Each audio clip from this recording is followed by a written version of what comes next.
Hace muchos años di una conferencia que llevaba por título La gnostización de la teología. Me basaba, entre otras cosas, en algunas ideas tomadas de André Manarange, otrora rector del seminario de Ars en Francia, quien había escrito un libro que causó cierto escozor en los ambientes progresistas en la década del 90, titulado Los sacerdotes, crisis y formación. La situación actual de la Iglesia y de nuestra sociedad representa una aguda profundización de lo que se vivía en aquel tiempo. Por eso quiero recordar las líneas generales que expresé en aquel momento y añadir algunas puestas al día. Henri de Lubac, en su libro La posteridad espiritual de Joaquín de Fiore, cita una carta de Jürgen Moltmann a Karl Barth del año 1965, donde, entre otras cosas, le decía esto: Joaquín está más vivo que Agustín. Joaquín es Joaquín de Fiore, está más vivo que San Agustín. Joaquín de Fiore fue un monje cuyas tesis fueron calificadas por un muy serio teólogo como típicamente cabalísticas, gnósticas. Por tanto, Moltmann afirmaba en su carta la actualidad del pensamiento gnóstico y cómo éste ha quitado terreno al ortodoxo de un San Agustín. ¿Qué es la gnosis y qué es el gnosticismo? Es un intento de explicar toda la realidad, Dios, el hombre, el mundo, de modo racionalista y natural, encerrado en la inmanencia temporal, es decir, sin trascendencia, sin referencia a Dios, sin revelación. Es un reduccionismo de lo sobrenatural a lo racional y a lo mundano. Cuando la gnosis se infiltra en el cristianismo, lo que intentó hacer desde los tiempos de los apóstoles, como vemos en las denuncias hechas por San Pablo en sus epístolas, por San Juan en las suyas, toma conceptos cristianos de la fe y de la moral, los vacía de contenido, les da otro sentido, pero los conserva para cambiar de ese modo la fe de los cristianos. Esa gnosis tiene dos formas de presentarse, una abierta, otra encubierta o furtiva. La abierta es el pensamiento que se declara francamente contrario a la tradición católica. Pensemos en Hegel, por ejemplo, en el marxismo, antes que ellos en Spinoza, o luego en Nietzsche, o en Lutero, para hablar de una gnosis de tipo religiosa. En cambio, la subrepticia es más grave por sus consecuencias, porque aunque sostiene lo mismo que la abierta, sin embargo, intenta subsistir en el seno de la Iglesia, no declara su herejía, aunque la profesa. En varias épocas de la historia ha estado muy viva, sobre todo en la obra de muchos teólogos seducidos por el gnosticismo. Y por su modo de presentarse muerde la inteligencia de muchos incautos que se van gnostizando sin darse cuenta. Por ejemplo, la herejía del modernismo en fines del siglo XIX, comienzos del XX, fue una gnosis con letras mayúsculas. Y el progresismo, que es su natural heredero, es más de lo mismo. Basta leer la actualísima encíclica de Pío XII, Humani Generis, o, para no ir tan lejos, la catequesis del Papa Francisco en el día 4 de mayo de 2022, el mismo año en que estoy grabando este video, en la cual dijo, entre otras cosas, la tentación gnóstica, que es una de las herejías, una de las desviaciones religiosas de este tiempo, la tentación gnóstica siempre permanece actual. Y más adelante decía, la práctica de la fe para estos gnósticos, que ya estaban en la época de Jesús, es considerada como una exterioridad inútil e incluso nociva, como un residuo anticuado, como una superstición enmascarada. En resumen, una cosa para los viejos.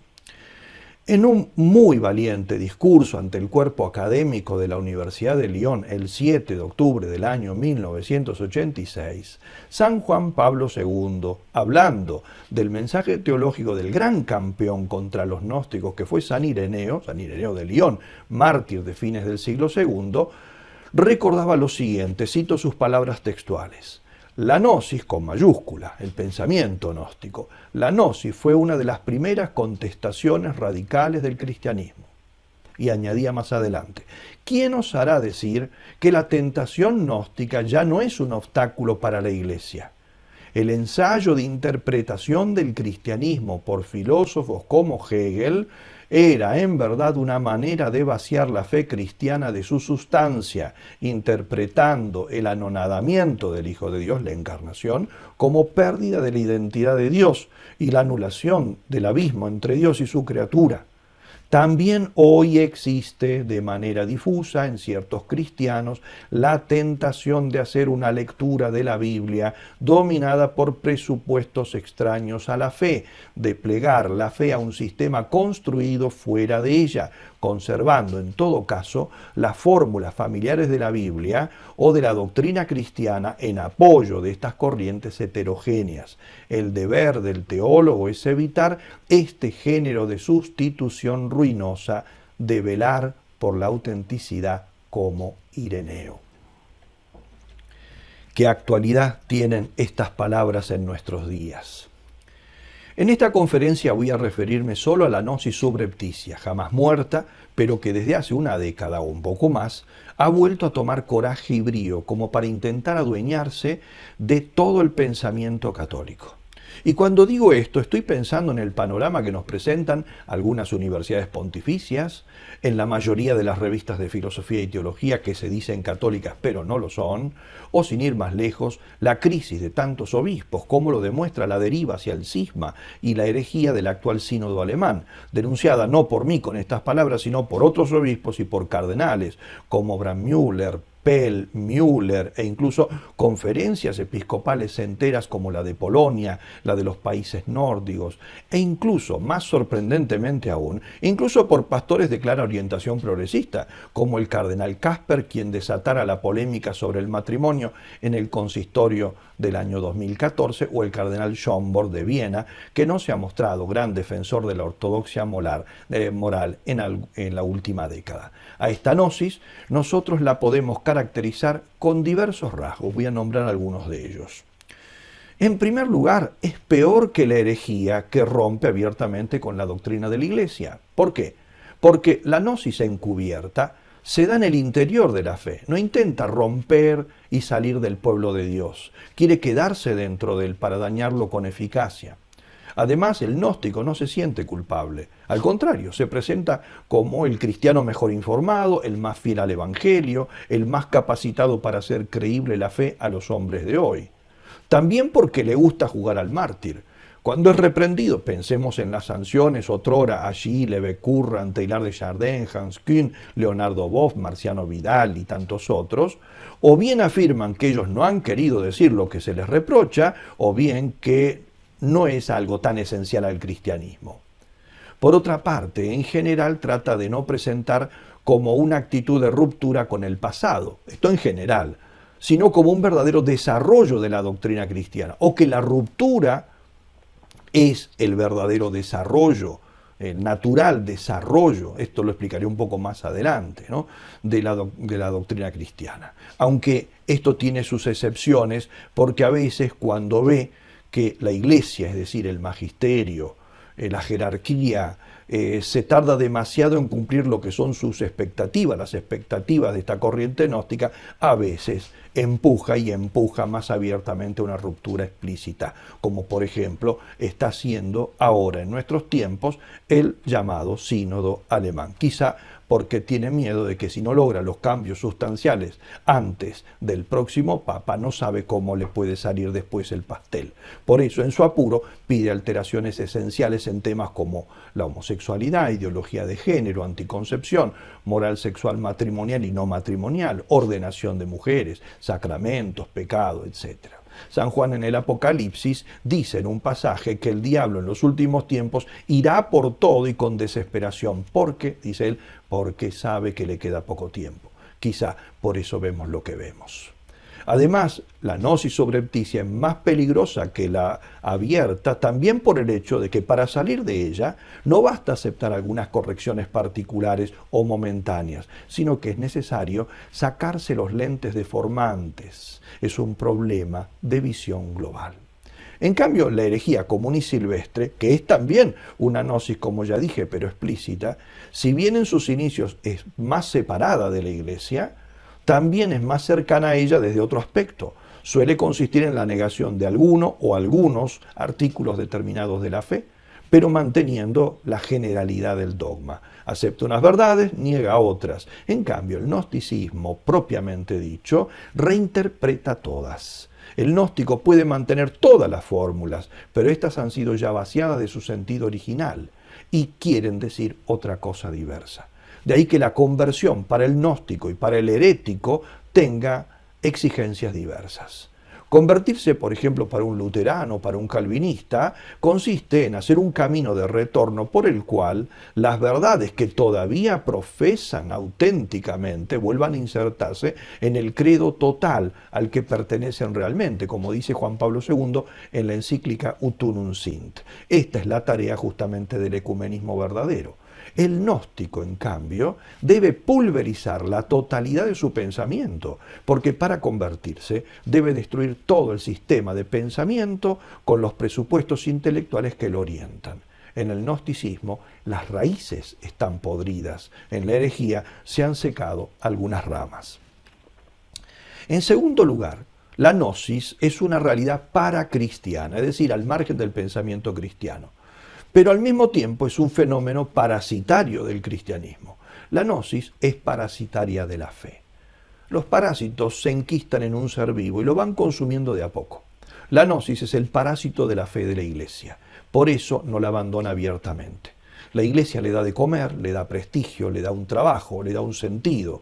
Todos los teólogos y pastores progresistas que trabajan contra la Iglesia viven de la Iglesia, incluso en el sentido económico, como vemos que ocurre en los ambientes eclesiásticos de los países ricos.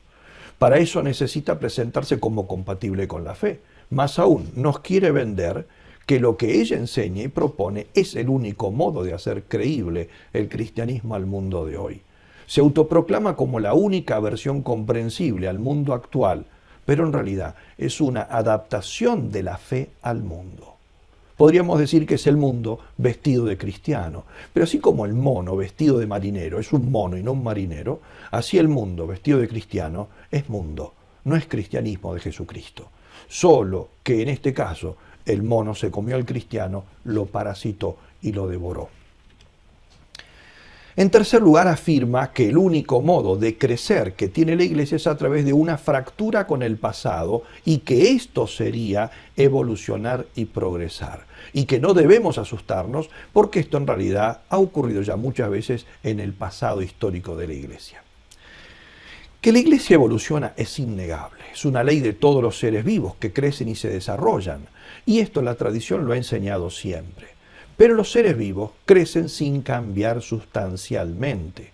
Yo, evidentemente, he cambiado mucho desde cuando era un bebé, pero soy el mismo que cuando nací y soy el mismo que era en mi adolescencia y eso que no me parezco nada a lo que me parecía mi apariencia adolescente.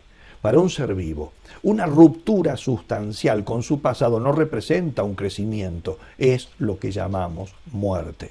Puede ser que luego de él aparezca otro ser u otros seres, como del cadáver surgen los gusanos, pero estos son otros seres distintos, no es el mismo que ha evolucionado. Sobre el auténtico crecimiento de la fe, del dogma y de la Iglesia, es célebre la descripción que hizo en el siglo V San Vicente de Lerins. Él decía lo siguiente: quizá alguno se pregunte, ¿entonces no es posible ningún progreso en la Iglesia de Cristo? Claro que debe haberlo, y grandísimo. ¿Quién hay tan enemigo de los hombres, tan contrario a Dios, que trate de impedirlo? Pero ha de ser con la condición de que se trate verdaderamente de progreso para la fe y no de cambio.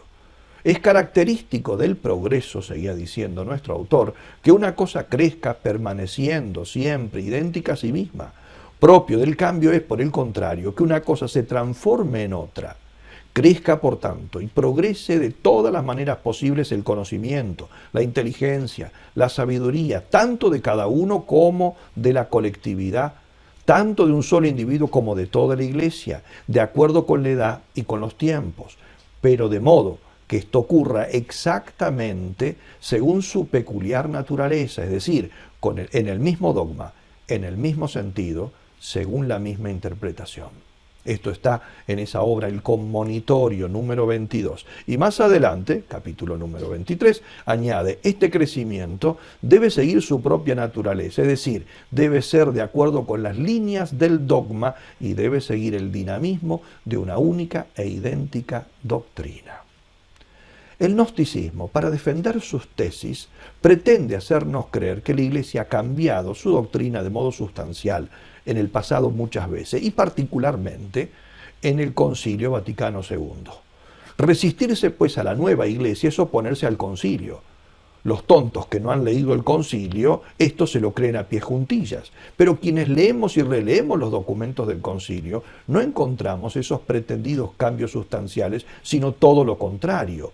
Por eso, para mantener la acusación de desobedientes al concilio, ahora enseñan que el Concilio Vaticano II no son en realidad los documentos del concilio, sino algo vaporoso que ellos llaman el espíritu del concilio. Eso vago, gaseoso, que solo existe en sus mentes trasnochadas, sería el verdadero concilio y estaría en franca ruptura con la tradición anterior a él. Ahora uno entiende mejor por qué Juan Pablo II, de modo constante y pertinaz, ya cuando era cardenal de Cracovia, y sobre todo siendo pontífice, mostró constantemente la continuidad del Concilio Vaticano II con toda la tradición de la Iglesia, lo hizo en todos los documentos en que pudo hacer uso de esos escritos del Concilio Vaticano II. Y también uno entiende por qué Benedicto XVI luchó a brazo partido para defender lo que él llamó, con feliz expresión, la hermenéutica de la continuidad, en contra de lo que él mismo llamaba una hermenéutica de la ruptura, esgrimida por el progresismo del último medio siglo. En el célebre discurso a la Curia Romana en la Navidad del año 2005, Benedicto decía de la hermenéutica de la discontinuidad y de la ruptura que, y lo estoy citando textualmente, a menudo ha contado con la simpatía de los medios de comunicación y también de una parte de la teología moderna. Pero le oponía a continuación la hermenéutica de la reforma, de la renovación dentro de la continuidad del único sujeto iglesia que el Señor nos ha dado. Es un sujeto que crece en el tiempo y se desarrolla, pero permaneciendo siempre el mismo, único sujeto del pueblo de Dios en camino. He ahí la idea de San Vicente de Lerans actualizada. Y luego seguía diciendo, la hermenéutica de la discontinuidad o ruptura corre el riesgo de acabar en una ruptura entre iglesia preconciliar e iglesia posconciliar. Y resumía luego el argumento de esa hermenéutica gnóstica con estas palabras.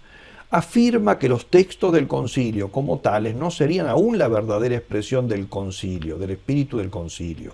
Serían el resultado de componendas en las cuales, para lograr la unanimidad, se tuvo que retroceder aún, reconfirmando muchas cosas antiguas ya inútiles, pero en esas componendas no se reflejaría el verdadero espíritu del concilio, sino en los impulsos hacia lo nuevo que subyacen los textos. Solo esos impulsos representarían el verdadero espíritu del concilio, y partiendo de ellos y de acuerdo con ellos, sería necesario seguir adelante. Precisamente porque los textos solo reflejarían de modo imperfecto el verdadero espíritu del concilio y su novedad, sería necesario tener la valentía de ir más allá de los textos, dejando espacio a la novedad en la que se expresaría la intención más profunda, aunque aún indeterminada, del concilio. En una palabra, terminaba diciendo el Papa, sería preciso seguir no los textos del concilio, sino su espíritu.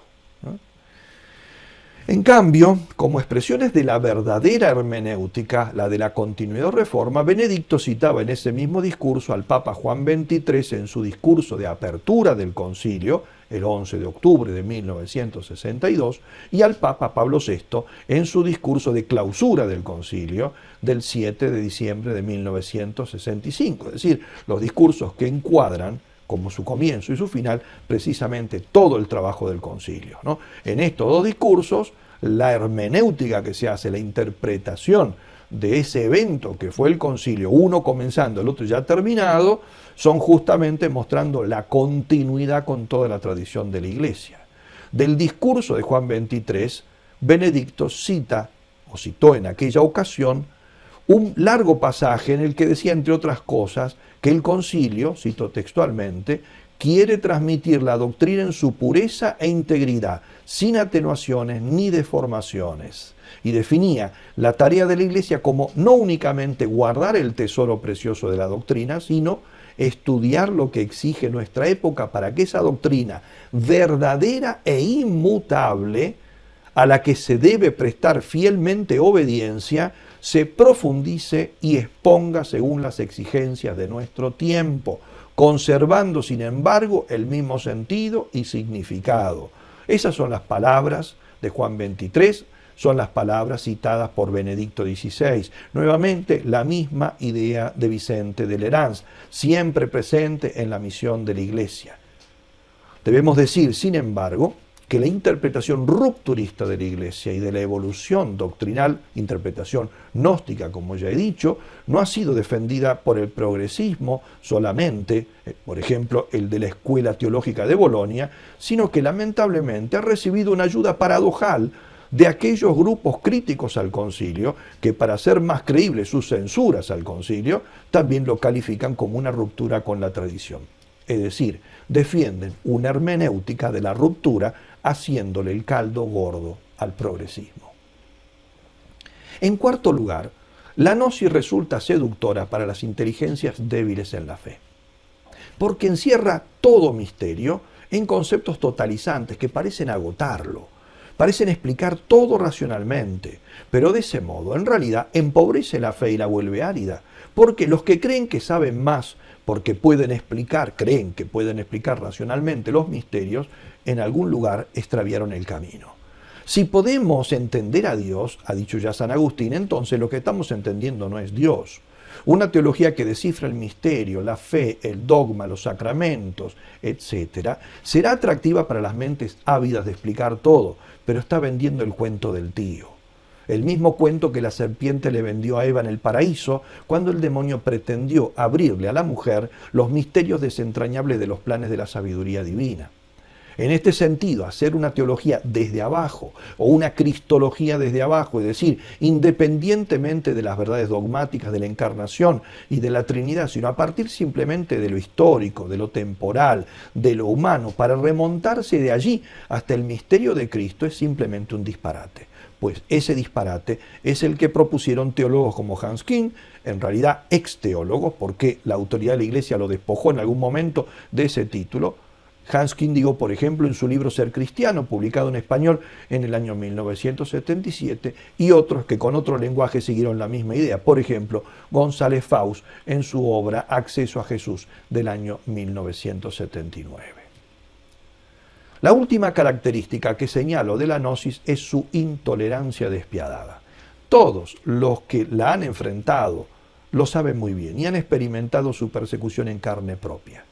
Porque la gnosis vocifera libertad, libertad, para poder infiltrarse dentro de la doctrina de la Iglesia. Pero cuando alcanza el poder, y lo ha hecho muchas veces, y ahora estamos en uno de esos periodos de empoderamiento, como dice el lenguaje en boga, muestra su verdadero rostro, que es despiadado y fanático, opresivo e implacable. En efecto, cuando tiene frente a sí un magisterio de la Iglesia sólido, lúcido, como fue por ejemplo el de Pío X a comienzos del siglo XX, Pío XII a mitad del siglo XX, Juan Pablo II en toda la última parte del siglo XX, ha reclamado machaconamente libertad.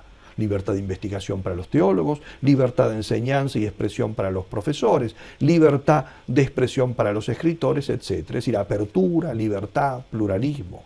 Pero esto, en boca y pluma, de la teología gnóstica es pura cháchara, porque la gnosis busca ocupar todo el terreno posible. Ella tiene sus dogmas, y una vez que ha logrado ubicarlos en el pensamiento del vulgo, no soporta que sean puestos en duda.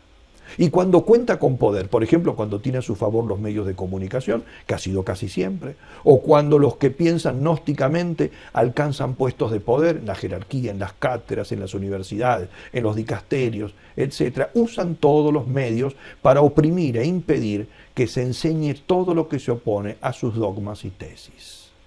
En su obra Manarange mencionaba, por ejemplo, la tenaz oposición a la tesis del jesuita Christian Cochini sobre el origen apostólico del celibato sacerdotal en el Instituto Católico de París, año 1969, o los esfuerzos para impedir la traducción al francés de la obra Redatando el Nuevo Testamento del pastor protestante y antes súper progresista John Robinson, pero que ahora en esa obra tiraba abajo todas las afirmaciones del progresismo bíblico, o el sarcasmo con el que se mofaron de los estudios de Jean Carmignac sobre la redacción tempranísima y en arameo del Nuevo Testamento. De mis años de estudiante en Roma recuerdo la oposición al padre Ols en el Angelicum por sus tesis contrarias a Schillebeck y Rahner, la presión contra la obra del gran exégeta François Dreyfus, Jesús sabía que era Dios, donde demostraba exegéticamente que Jesús tenía clara conciencia de su divinidad, oponiéndose a lo que enseñaba en aquel tiempo algunas cátedras de cristología romanas. Y podríamos mencionar la oposición, la proscripción, el relegamiento de tantos otros buenos catedráticos y pastores en muchos lugares del mundo. Y cuando no persigue abiertamente, aplica al menos la conjura del silencio. Nunca se lo cita, nunca se le publica, nunca se lo pone como punto de referencia. Uno puede leer obras enteras de teología de los años 90, donde no hay ni una sola citación, por ejemplo, de Juan Pablo II, siendo el pontífice reinante. Hoy a todo esto se lo llama cultura o ideología woke, es decir, de la cancelación, que demoniza al que discrepa, lo condena al ostracismo, le niega expresión y cuando puede lo borra del horizonte cultural. El gnosticismo pareciera haber hecho suya la frase de una conocida ideóloga argentina que, llena de resentimiento, no se cansa de decir: para los enemigos ni olvido, ni perdón, ni reconciliación. La gnosis ha hecho siempre lo mismo. Y si no, que lo diga San Atanasio, exiliado 7 veces por oponerse al arrianismo, una de las primeras gnosis en carcomer la fe cristiana, y todos los que a lo largo de 2000 años osaron ponerse en contra cuando los gnósticos tuvieron poder. Para desacreditar a sus oponentes, decía Manarange, la gnosis suele echar mano a ciertas calificaciones infamantes. Estoy seguro que todos nosotros hemos escuchado alguna vez o muchas veces algunas de ellas. Por ejemplo, al que habla con certeza lo califica de retrógrado, retrasado. En cambio, quien pone en duda toda certeza, a ese lo define como un abierto de mente. Al que actúa con autoridad verdadera lo califica de tirano, dictador, déspota, opresor, autócrata, dominante. De esa manera puede siempre disfrazar sus desobediencias, sus agachadas a la autoridad, sus evasivas, subterfugios, como si fueran libertad de espíritu. En esta depreciación de la autoridad, hay que decirlo, ha tenido mucho que ver la obra de la Escuela de Frankfurt con su timo de la famosa personalidad autoritaria, pero eso sería otro tema distinto. Al que se niega a hacer componendas en las cosas que no son negociables, lo cataloga de cerrado y obtuso. En cambio, llama a un espíritu abierto, comprensivo o incluso misericordioso aquel que negocia todo, incluso la fe. A la firmeza en la fe la denomina monolítica, término que para nuestra época suena a patología mental, como equivalente a fanático, sectario, exaltado, intolerante, implacable. A eso le va a oponer, como una actitud correcta, sana, el pluralismo, pero no un pluralismo verdaderamente teológico que la Iglesia siempre practicó, como vemos por ejemplo en la Edad Media, entre pensadores como Tomás de Aquino, Buenaventura, Pedro Lombardo, que ciertamente explicaban algunas cosas de manera diversa. Aquí se refiere al pluralismo dogmático, es decir, que cada uno pueda creer lo que quiera, fabricándose una fe a su medida. Al que defiende que hay una moral basada en la ley natural y en la ley divina, al que afirma que tal cual enseña la Sagrada Escritura, la tradición y los documentos del magisterio de todos los tiempos, que hay absolutos morales, es decir, actos que siempre y en toda circunstancia son pecado grave y no se pueden justificar por ninguna circunstancia, ningún fin, a ese lo clasifica de rígido, intransigente, inmisericorde, falto de compasión. Y podríamos seguir enumerando otras operaciones de cancelación de las personas incómodas para la cultura gnóstica, pero estas bastan como muestra. Resumiendo, la gnosis tiene hambre de poder y cuando muerde no hay perro que le dispute el hueso. La gnosis que acabamos de caracterizar someramente, entonces, ejerce su acción demoledora sobre la fe y la teología y lo hace a través de una serie de reducciones. No se trata de una reducción cuantitativa de la fe, como hace la vulgar herejía cortando o negando alguna o algunas verdades, sino de una alteración cualitativa, cambiando la fe en su totalidad. Hablando en términos generales, Manarange decía que aplicaba al dogma 2 prefijos según los casos. El primero es el prefijo de o des. Por ejemplo, en las palabras que son palabras talismán del progresismo de los últimos 60 años, desmitologizar, desacralizar, desmontar, y en la filosofía el deconstruir tan en moda en nuestro tiempo. El segundo prefijo es re, por ejemplo, en aquellas otras palabras talismán. Relectura, revisión, reinterpretación, reescribir, refundación, reactualización, etc. Y esto lo presenta como una purificación de la fe. Es decir, como una limpieza de la fe, de todo aquello que se le ha ido añadiendo por la mentalidad popular, por una teología poco científica, un poco supersticiosa. Pero en realidad lo que hace es lo que expresa el famoso dicho: arroja al niño junto con el agua en que lo ha bañado. Con esta supuesta purificación hacen desaparecer no las escorias que se han pegado a la fe, sino la fe misma. Y sino que lo desmienta la apostasía masiva que estamos viviendo en muchos lugares que otrora fueron bastiones de la fe. Miremos simplemente varios de los países del centro y norte de Europa, donde antes brilló la fe y hoy, después de la purificación que han hecho, no queda quien crea ni siquiera en Jesucristo. Voy a mencionar a continuación 7 de las principales reducciones que el gnosticismo ha venido practicando sobre la fe desde mitad del siglo pasado. La primera reducción de la fe es la reducción de la fe en los límites de la razón. El principio gnóstico sería algo más o menos así: no se puede ir más allá de los límites de la razón humana.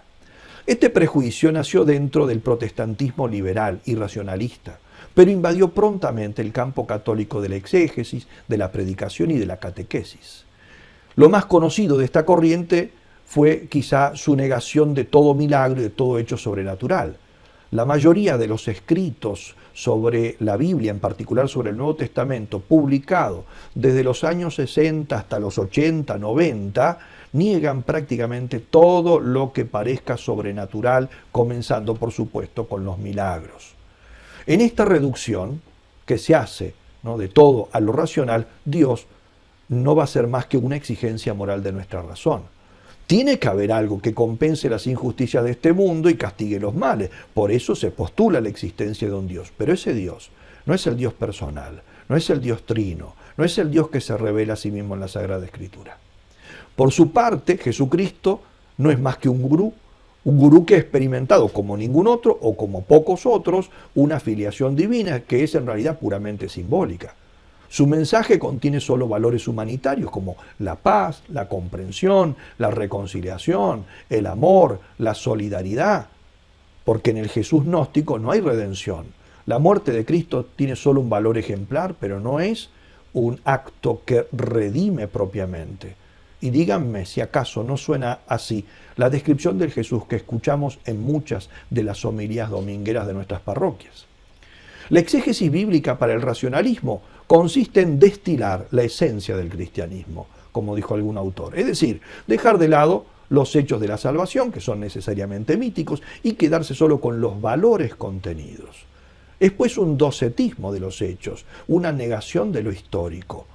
Una buena síntesis de este modo de pensar, para que veamos que no está tan lejano de lo que se enseña hoy en día, la ofreció hace poco el mismo general de los jesuitas, el padre Arturo Sosa Abascal, en entrevistas públicas, quien afirmó, por ejemplo, ante el vaticanista suizo Giuseppe Rusconi, que hay que relativizar lo que los evangelios atribuyen a Jesús porque, palabras literales suyas, en esa época nadie tenía una grabadora para registrar sus palabras. Esto está publicado en Infocatólica el 22 de febrero del 2017. O cuando dijo, un par de años más tarde, en otra oportunidad, que el diablo no es una persona como la persona humana, sino una figura simbólica para expresar el mal. Esto se puede leer en Así Prensa del 21 de agosto del 2019. Es eso lo que estoy diciendo. Ejemplos verdaderamente claros. Esta gnosis se elimina con mayor o menor sutileza según los autores, por lo tanto, la encarnación y la redención. En particular, no sabe qué hacer con la Trinidad. Su Dios es solo el exigido por la moral, pero además por una moral secular, una ética mundial, como la llamó en un célebre libro Hans King, es decir, aceptable por todos, para lo cual evidentemente es importante que no contenga ningún elemento revelado. Los nuevos gnósticos no están por eso muy lejos de aquellos de los primeros tiempos que acusaban a San Pablo y a San Juan de ser ellos los inventores de la encarnación del Verbo y de la redención. Y por la misma razón, ataca todo cuanto tiene sabor a sacerdocio y sacrificio. tiene alergia al ministerio ordenado, ataca las cartas pastorales de San Pablo negando que las haya escrito el apóstol, porque evidentemente hablan de ministerios que no gustan y que para ellos no puede ser que ya en los primeros años del cristianismo esta doctrina estuviera tan clara. Por eso consideran que son en realidad inventos tardíos de varios siglos posteriores. Esta gnosis liberal es la más difundida. Desde hace unos 10 años ha vuelto a cobrar vigor en el mundo católico. Se presume de muy científica, pero en realidad destruye la religión, porque un autor decía: en los límites de la sola razón no existe religión en el sentido cristiano del término. El hombre se contenta de una miserable autosatisfacción a la medida de su anorexia espiritual. La segunda reducción es la de la fe en los límites de la subjetividad. Al gnóstico solo le importa lo que lo afecta subjetivamente. Aquí hay mucho del protestantismo de los primeros tiempos, porque es bien sabido que la Reforma protestante se preocupó más del Dios que me salva, Dios para mí, que del Dios en sí mismo. Dios en sí mismo pasó a un segundo plano, no se negó, pero a un segundo plano. Lo importante es Dios en cuanto a mí me afecta. En consecuencia, el acto central del creyente no va a ser ya una vida de fe auténticamente teologal, con una fe objetiva, con un contenido de fe, sino la reducción de la fe a mera confianza. La vida espiritual se reduce a economía de la salvación, es decir, a sentirse salvado. Y esto es antropocentrismo y subjetivismo. Un ejemplo de este modo de pensar lo vemos en el principal teólogo que tuvo Lutero, su amigo Felipe Melanchthon, quien decía: Cristo tiene dos naturalezas, pero eso, ¿qué me interesa? En cambio, que Él haya derramado su amor para hacerse mi Salvador y mi Redentor, en eso encuentro mi consolación y mi bien. Se ha producido pues un deslizamiento de la fe, y ese deslizamiento, ¿no?, de la fe hacia la fe subjetiva continuará. Y la gnosis lo llevará adelante y el progresismo irá sacando todas las consecuencias. Ese deslizamiento se dará, incluso si lo seguimos hasta nuestro tiempo, se dará en 4 etapas distintas. Primero se redujo la teología-cristología, o sea, del misterio de Dios solo pasó a importar lo que tenía que ver con Jesucristo. Dios en sí, la Trinidad, el Padre, el Verbo eterno, el Espíritu Santo pasaron a segundo plano. Luego, la cristología se redujo a soteriología, o sea, del misterio de Cristo solo pasó a interesar la doctrina salvífica, el Dios para mí, como acabamos de decir. Luego la soteriología dejó paso a la antropología, y esto tiene sentido. Si de Dios solo me interesa lo que me afecta a mí, es decir, lo que me interesa es el mí, es decir, yo, el hombre. Rahner centró toda la teología en la antropología. Y finalmente, la antropología dio paso al humanismo ateo. Porque si el hombre no está fundado en Dios, está fundado en sí mismo. Por eso, Delioubac escribió un libro muy interesante que tituló El drama del humanismo ateo. Para un pensamiento al que solo le interesa lo subjetivo, la Iglesia, me refiero a la Iglesia en su gran tradición patrística, teológica, magisterial, con su cuerpo magnífico de doctrina, tiene que ser vista necesariamente como un enemigo implacable, por ser una suerte de baluarte de la objetividad o de la antisubjetividad, en el sentido de que hace girar todo en torno a realidades que están fuera del hombre, aunque afectan al hombre, pero que están fuera del hombre. Por eso deberá combatirla o bien alterarla, que sería lo ideal y que es lo que hace la gnosis. Esto lo reconoció expresamente ese gnóstico, como lo llamó, lo cité en la primera, la cita de Juan Pablo II, Hegel, el gnóstico que fue Hegel, en su Enciclopedia de la Ciencia Filosófica, número 552, que voy a leer algunos pasajes en la edición publicada en Madrid en 2005, están en la página 574, él describe la diferencia entre el protestantismo y el catolicismo, diciendo que el catolicismo gira en torno a 3 realidades que se resisten al subjetivismo total que propone él. En cambio, el protestantismo no le hace esa oposición. La primera de esas 3 realidades es la presencia real de Cristo en la Eucaristía. Dice Hegel textualmente: Dios se presenta para los católicos, ¿no?, a la adoración religiosa como cosa exterior, mientras que en la Iglesia luterana, por el contrario, la hostia tan solo se consagra y eleva a Dios presente en el goce, es decir, cuando se anula su exterioridad, y en la fe, es decir, en el espíritu cierto de sí y al mismo tiempo libre. Para el católico, entonces, Dios se coloca fuera de los fieles, dirá Lutero, como un objeto diverso de sus conciencias. Vuelvo a citarlo textualmente.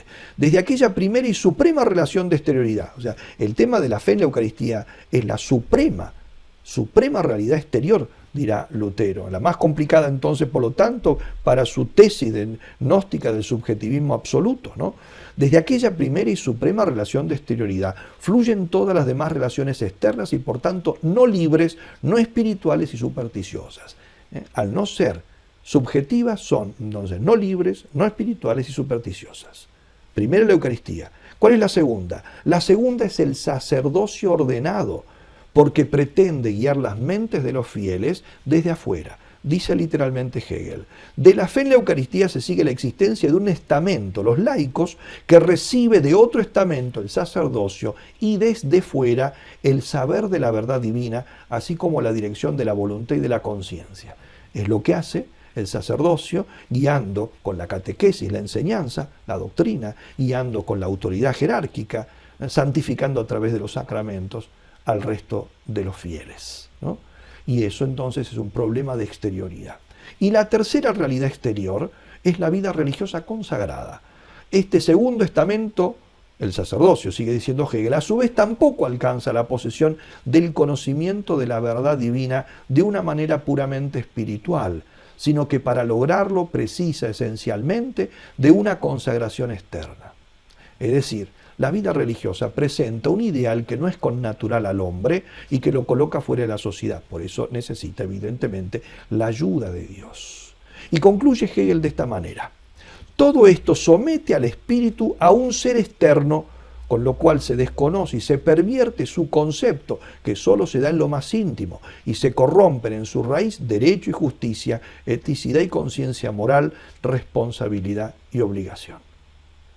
El catolicismo es por eso para Hegel y para el gnosticismo en general, recuerdo una vez más, ¿no?, que Juan Pablo II puso de ejemplo a Hegel como representante del gnosticismo moderno. Digo entonces, para todo esto, el catolicismo será una religión alienante y la fe en la Eucaristía, el sacerdocio y la vida religiosa están en el origen de ese error. Por eso el combate que le dirigen, pero no solamente Hegel. Miremos qué es lo que se combate en nuestros días por parte del progresismo. La presencia eucarística de Cristo y el sacrificio, la misa, el sacerdocio ministerial, entre otras cosas, por ejemplo, queriéndolo equiparar el sacerdocio, un sacerdocio de mujeres, al sacerdocio ministerial, o equiparando sacerdocio ministerial y sacerdocio común de los fieles. Y luego la vida consagrada. Este subjetivismo, o sea, ser uno mismo, la norma última de fe y de moral, ha calado hondo en nuestros días en el campo católico. El relativismo, que es el gran mal de nuestro tiempo, es eso, es subjetivismo puro, es reducción de todo valor moral al determinado por la conciencia individual, conciencia creadora, ¿no?, y que es subjetivismo, podríamos decirlo así, del duro.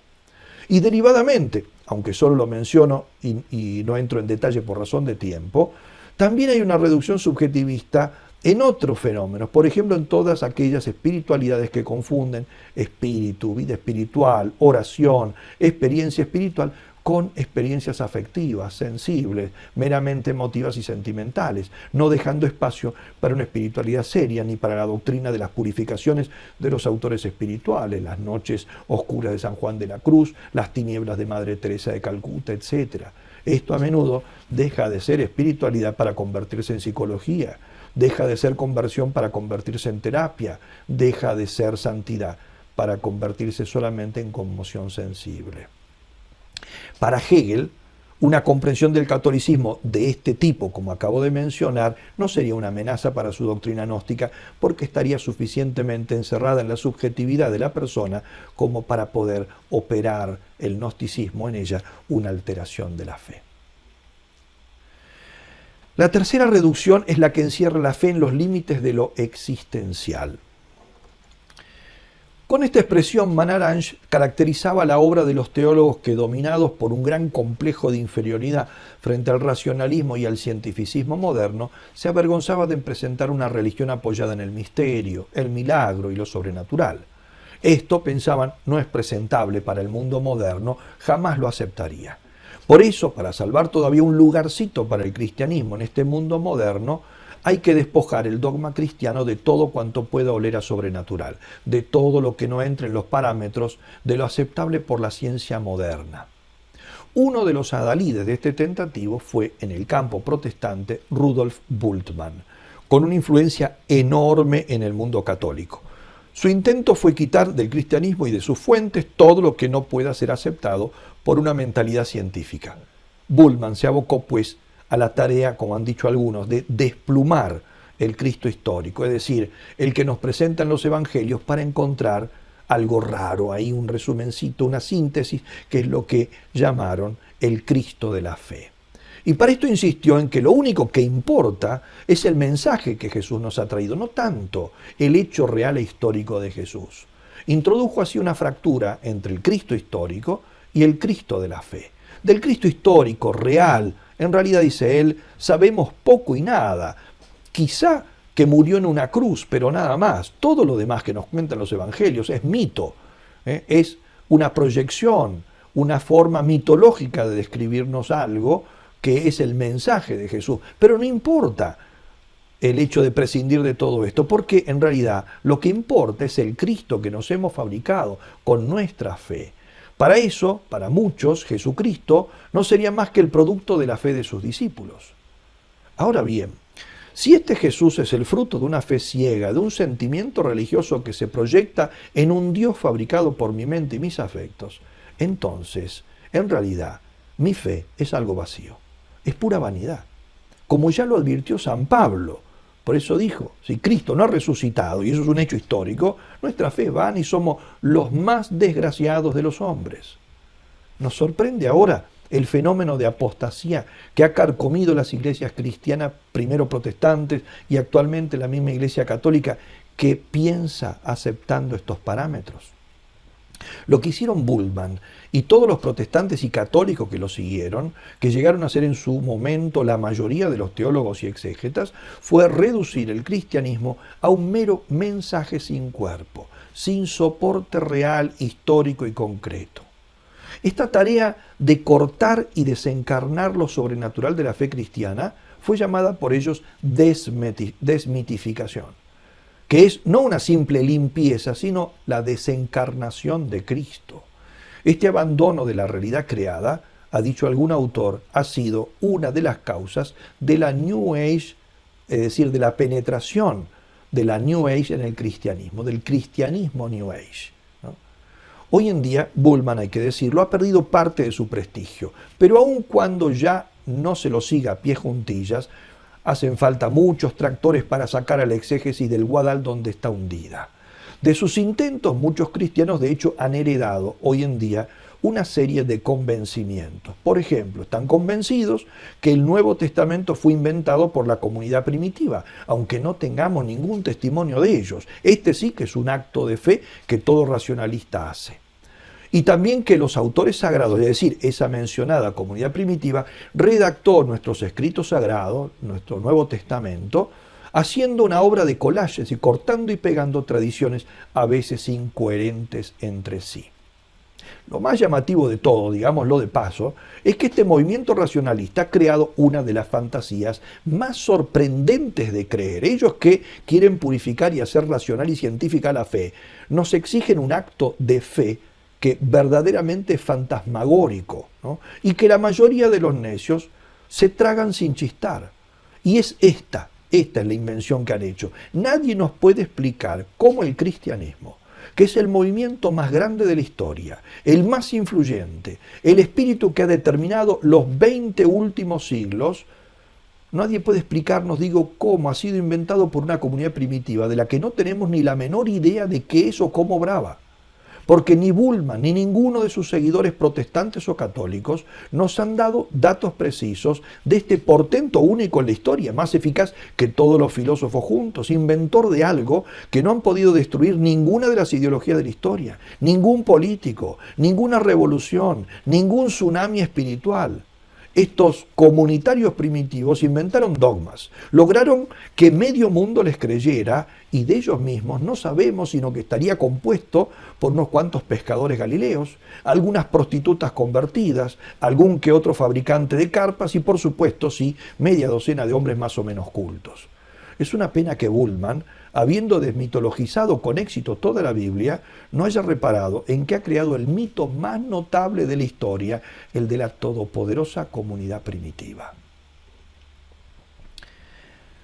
La cuarta reducción encierra la fe en los límites culturales e históricos. En concreto, consiste en restar toda importancia y valor tanto al comienzo como al final de la historia, tal cual se nos relata en la Biblia y el Catecismo y los documentos de la Iglesia, que pasan a ser consideradas leyendas piadosas, centrando toda la atención entonces en la historia y en la cultura actual.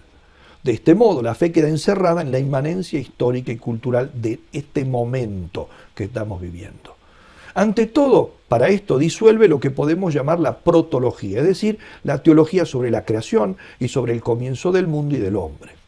El gnosticismo cristiano ha aceptado sin chistar como dogmas descontados todas las hipótesis evolucionistas, olvidándose qué quiere decir en ciencia hipótesis, porque son eso, hipótesis. Como consecuencia, considera sin ninguna importancia como puro cuento todo lo que tenga que ver con los relatos del Génesis y la posibilidad de una teoría creacionista del hombre. Todo eso es interpretado ya como si estuviese probado en clave evolutiva y poligenista. Se minimizan en consecuencia las dificultades que surgen de estos postulados para entender y mantener dogmas claves en nuestra fe como el pecado original y la redención universal. Según la mayoría de estos autores, la teología contemporánea ha mostrado que es innecesario plantearse el valor de los relatos bíblicos y las afirmaciones de la tradición teológica y del magisterio, en particular, por ejemplo, el concilio XVI de Cartago, el segundo concilio de Orange, el concilio de Trento, que tienen estos temas como temas centrales. Pues para ellos basta compartir de la reflexión sobre Cristo. La cristología, dicen, se basta a sí misma para explicar tanto el pecado original como el origen del hombre. Y no es tan así. Hay algo de eso, evidentemente, pero no es tan así. Como botón de muestra, simplemente cito a un autor que en su tiempo fue muy importante, el padre Martelet, quien sostenía que el pecado de Adán, decía él, es el pecado inaugural de una serie que después seguirá, pero sin que pueda hablarse de causalidad de ese primer pecado respecto de los otros. Esto es negar el pecado original. Y esto no es poca cosa. Es central en nuestra fe, ¿no? Entre otras cosas, cae toda la cristología. Por otra parte, también se disuelve el interés en la escatología, o sea, por la segunda venida de Cristo, por el juicio, por la salvación del alma. ¿O acaso alguno de ustedes ha escuchado en los últimos tiempos predicar de estos temas a alguno de nuestros pastores? Yo conozco incluso lo contrario, es decir, sacerdotes que han sido silenciados y castigados por sus respectivos pastores por haber hablado de algunos de estos temas que asustan innecesariamente a los feligreses. Si nos tomamos el trabajo de mirar las nuevas síntesis dogmáticas que se van publicando, veremos que la reflexión sobre el cielo y el infierno, a pesar de que es un tema bien desarrollado en el Catecismo de la Iglesia Católica, no tienen lugar en la mayoría de ellas o en muchas de ellas. Por eso, en lugar de la esperanza cristiana, empiezan a aparecer en el pensamiento de los cristianos la esperanza en utopías intraterrenas, como hizo en su momento el marxismo con la búsqueda de un paraíso en este mundo, lo está haciendo más matizadamente lo que parece estar hoy en boga, que es la preocupación por la cuestión ecológica, es decir, la salvación no del hombre, no del alma, sino del planeta, o el problema del calentamiento global. Yo no niego la importancia de estas cosas, pero digo que no pueden ser la misión principal de la Iglesia. Me parece muy bien que, si fuese posible, salvemos al hurón patinegro y al rinoceronte de Sumatra, que están amenazados de extinción, pero creo que es infinitamente más importante que eso, y es el encargo que nos dejó nuestro Señor, las almas de los hombres o incluso las vidas de los niños por nacer. Alguien nos ha dado vuelta la tortilla y además de eso se robó el sartén. Y precisamente por este deslizamiento gnóstico se ha abierto la puerta, por reacción, a otras tentaciones no menos gnósticas, ¿no? Por ejemplo, las infinitas creencias falsas que ofrecen hoy en día saciar el hambre de vida eterna que sigue afectando a todo hombre. Por eso tenemos ahora toda una escatología adulterada por el espiritismo, el reencarnacionismo, la búsqueda pseudocientífica de la vida después de la vida, etc. Muchos ya no creen que Cristo vuelva a juzgarnos, pero creen en cambio que puede volver su tatarabuelo reencarnado en un perro chihuahua o en un gato de Angora. Y finalmente se rechaza el Antiguo Testamento por ser judaísmo, poniéndose en cambio el énfasis en las raíces locales, es decir, el indigenismo. Una gran conquista del gnosticismo ha sido conseguir que se haga más teología de las culturas indígenas que de la revelación bíblica. Encontramos mucho de este temporalismo y culturalismo en los autores de la teología de la liberación y en el cristianismo guerrillero de la década de los 90. La quinta reducción es la gnosis de la secularización, reducir todo, ¿no?, a secularización. Sus principales tesis son las siguientes: que la sociedad, en primer lugar, se ha vuelto secular. Los más leídos recordarán el libro que fue muy famoso en su momento de Harvey Cox, de Secular City, la ciudad secular. Si el mundo se ha secularizado, sostenía él, nada religioso debe entrar en su funcionamiento. Y sobre todo el magisterio eclesial no debe intervenir públicamente ni para condenar ni para criticar la ética que cada grupo se da a sí mismo. Se verifica así un curioso entrecruzarse. Más el mundo se seculariza, más se hace divino y cristiano para estos autores. Por ejemplo, el padre Edward Schillebeck ha llegado a decir en su momento, ya falleció hace bastantes años, ¿no?, pero llegó a decir en su momento que el mundo es la expresión objetiva de la vida de la gracia. Y Rahner dijo algo muy parecido, que el mundo es un cristianismo implícito. Otra tesis secularista es que la fe cristiana debe secularizarse. O sea, ya no debe tratar de ir al mundo, ¿no?, sino de permanecer en el mundo. No debe ir porque si yo tengo que ir es porque soy distinto del lugar donde voy.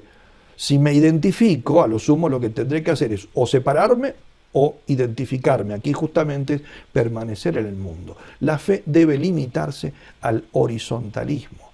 A raíz de esta gnosis, al menos en Europa occidental, el catolicismo y el cristianismo en general ha llegado a ser la religión que más se avergüenza de su propia especificidad, la más incierta sobre su propia identidad, la más laxista sobre su confesión, la más tímida en su apostolado.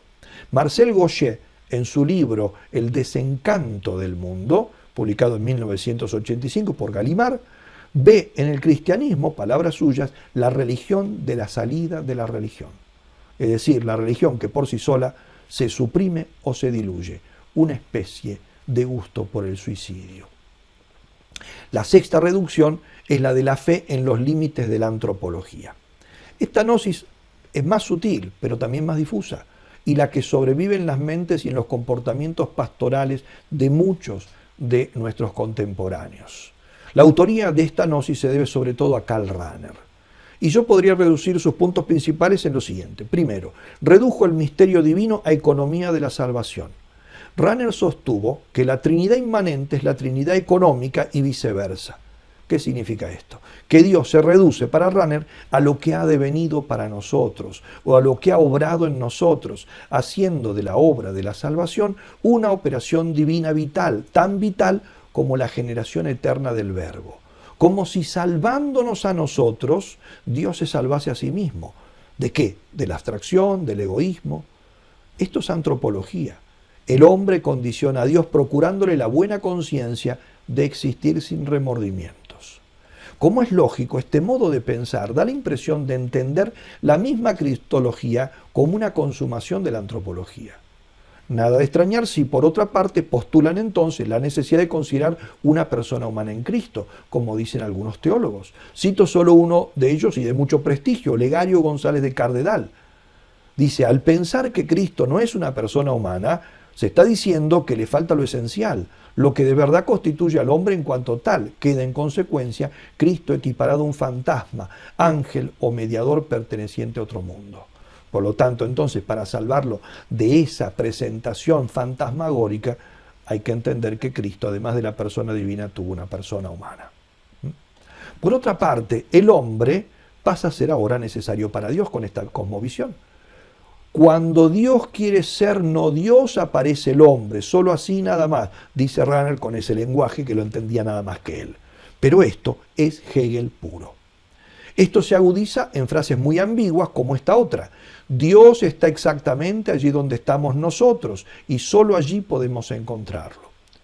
Rahner olvida que la manifestación divina revela el amor de Dios, pero no lo crea. Si bien Dios se hace, es decir, se hace carne, se hace redención, no por eso deja de permanecer en sí mismo inmutable. Yo soy Dios y no muto, no cambio, dice el Señor en la Sagrada Escritura. Más aún para Rahner, cuando el hombre empeñándose totalmente realiza un acto positivamente moral, practica un acto ya sobrenatural, aunque sin referirse explícitamente al objeto de la revelación. Es por eso, dice él, un cristiano anónimo, aunque al mismo tiempo esté negando a Cristo y esté negando a Dios. Ciertamente, dice él, puede y debería buscar a Cristo para acceder a una fase superior del desarrollo de este cristianismo. Pero en caso de aceptar la fe cristiana, esta no sería otra cosa que la expresión conceptual de aquello que el hombre ya ha realizado en la profundidad de su ser espiritual. O sea, si el pagano que se convierte a Cristo no ha hecho nada más que explicitar algo que ya poseía. La pregunta lógica entonces es, si aceptar a Cristo no es más que expresar exteriormente lo que ya está realizado en lo más profundo del espíritu, ¿para qué dar ese paso, que por otra parte es costoso y sacrificado? Por eso, gracias a Rahner, los misioneros han preguntado durante los últimos 30 años o 40 años qué sentido tiene la misión. Y lógicamente se han vuelto a casa o se han quedado en la misión, pero sin todavía sin ya más verdaderamente misionar, haciendo tarea meramente humana. La misión ha entrado en agonía por culpa de un teólogo de escritorio. Tenía mucha razón von Balthasar cuando decía que esta teoría convierte el cristianismo en un ateísmo anónimo. El cristianismo no añade nada al hombre en cuanto tal en la teoría de Rahner. No hay ninguna novedad cristiana. Hoy en día podríamos discutir qué tan anónimo es este ateísmo de muchos cristianos. Y la última reducción es la de la fe y la moral evangélica en pura moralina. Esta es quizá la que hoy más nos ahoga. El cristianismo se ha vuelto pura moralina, sin una ley moral específica, sin obligaciones, sin pecado, sin necesidad de conversión. La ley moral y la doctrina sacramental son puestas en tela de juicio o incluso explícitamente negadas. Se acepta por eso la anticoncepción, el divorcio, la homosexualidad, la fecundación in vitro, la masturbación, etcétera, etcétera. No hace falta revolver muchos papeles para dar nombres de moralistas que defiendan estos y otros extravíos peores. Marciano Vidal, Bernard Herring, Libanio, Francis Beckley, podríamos hacer una lista alucinante. Cito algunos ejemplos un poquito más modernos. El primero, a raíz de la notificación de la Congregación para la Doctrina de la Fe sobre el libro de Sor Margaret Farley, que se llamaba Solo Amor, un marco para la ética sexual cristiana, en el cual la autora religiosa de las Hermanas de la Misericordia consideraba justificados, o al menos justificables, la masturbación, los actos homosexuales, las uniones homosexuales, la indisolubilidad del matrimonio, el divorcio seguido de nuevas nupcias, etc. Ahí tienen una buena colección de todo lo que dije antes. O más todavía cercano a nosotros, de hace muy poquito tiempo, el cardenal Jean-Claude Ollerich, arzobispo de Luxemburgo, actualmente presidente de la Conferencia Episcopal Europea, relator nombrado del Sínodo sobre la sinodalidad. Él ha declarado recientemente que la enseñanza de la Iglesia sobre la homosexualidad no era correcta y que debía cambiarse, dado que no se fundamenta en una ciencia, que se fundamentaba en una ciencia obsoleta. Y también declaró que no tendría nada en contra de la ordenación de diaconisas. Por su parte, Monseñor Betzing, presidente de la Conferencia Episcopal Alemana y principal promotor del Sínodo Alemán junto al cardenal Marx, en una entrevista del 4 de marzo del 2022, afirmó que las relaciones entre personas del mismo sexo eran permisibles y no constituían un pecado, y que el catecismo debía modificarse parcialmente para reflejarlo. Cito estos testimonios porque han sido tan graves que cardenales como el cardenal Pell, el cardenal Müller y otros más han pedido al dicasterio de la doctrina de la fe que los reprenda por estos gravísimos errores y por el escándalo que implica para los fieles. Hasta ahora, sin ninguna respuesta que yo sepa. ¿En qué religión estamos?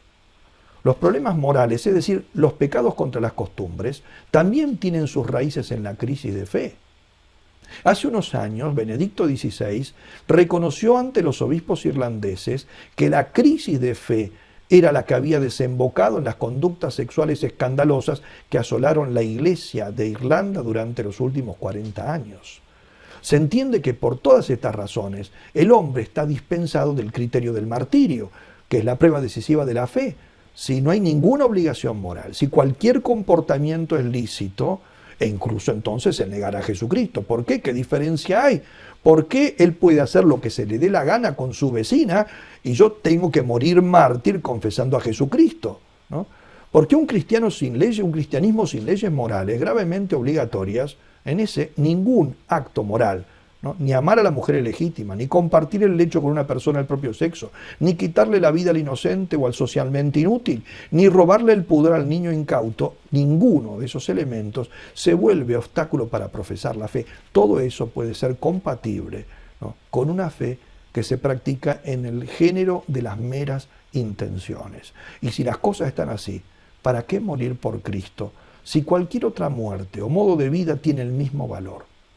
Sin embargo, con esto tocamos un punto particularmente urticante para la tradición cristiana, pues según San Ireneo, a quien citamos al comienzo de esta conferencia, el sello supremo de la gnosis anticristiana es el rechazo de la confesión de la fe frente al odium fidei. En otras palabras, el volver inútil el martirio.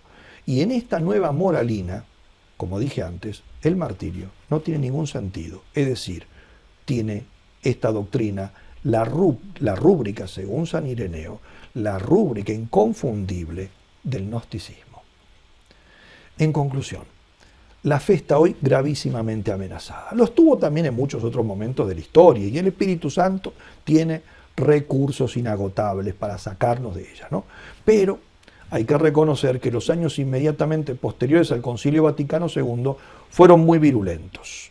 Durante el largo pontificado de Juan Pablo II, después la situación pareció serenarse un poco, pero en nuestros días hemos vuelto a un predominio de la gnosis en la enseñanza teológica, en la predicación pastoral y en muchos otros ejercicios propios. La cual, sin embargo, ¿no?, se caracteriza al mismo tiempo por una notable mediocridad. La única diferencia quizá con los enfrentamientos contra el gnosticismo en el pasado es que en este momento, del lado gnóstico, nosotros no tenemos grandes personalidades, ¿no? No tenemos grandes personalidades. Pero, como en diversos momentos de la historia eclesiástica, el veneno gnóstico circula por las venas de muchos católicos que son completamente ignorantes del problema. Y en particular por la de muchos teólogos y sacerdotes y candidatos al sacerdocio. Hay sacerdotes gnósticos, teólogos gnósticos, obispos gnósticos, es decir, sacerdotes, teólogos y obispos que afirman una, varias o muchas de las tesis que hemos señalado más arriba como deleterias de la fe o directamente contrarias a ella. Esta crisis no la resolvemos, sino con una muy profunda conversión a Cristo, con un gran amor a la fe en su más radical pureza y con la disposición al martirio, testimonio supremo de la fe. Hoy vale tanto o más que en su tiempo aquello que dijo San Ignacio de Antioquía, camino al martirio, en los primeros años del siglo II. Es necesario no solo llamarse cristianos, sino serlo en realidad. Y añadía, como si hablara de nuestros tiempos: las cosas están tocando a su término y se nos proponen juntamente dos cosas, la muerte y la vida. Cada uno irá a su propio lugar. Es como si se tratara de dos monedas, una de Dios y otra del mundo, que llevan cada una grabado su propio cuño. Los incrédulos, los que han envilecido su fe, podríamos decir, el de este mundo, y los que han permanecido fieles por la caridad, el cuño de Dios Padre, grabado por Jesucristo. Y si no estamos dispuestos a morir por Él, para imitar su pasión, tampoco tendremos su vida en nosotros, decía este gran testigo de la fe. Y hace falta también, además de esto, un exacto conocimiento de los errores, porque ese San Ireneo, a quien ya hemos citado, decía en su obra Contra las herejías: El que quiera convertir a los gnósticos debe conocer exactamente sus doctrinas. Es imposible curar a los enfermos si se ignora el mal que sufren. El problema en nuestro tiempo debe ser contrarrestado entonces por una teología sólida, fuertemente anclada en el magisterio seguro de la Iglesia, el de siempre, el de todos los siglos, aunque como están las cosas nos podríamos contentar con que cada cristiano al menos sepa bien su catecismo y lo viva de corazón.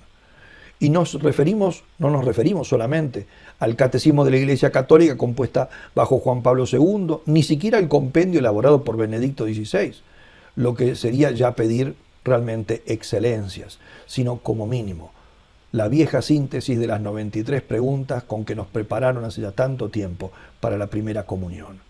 Que Dios nos encuentre a todos firmes en la fe y activos en la caridad.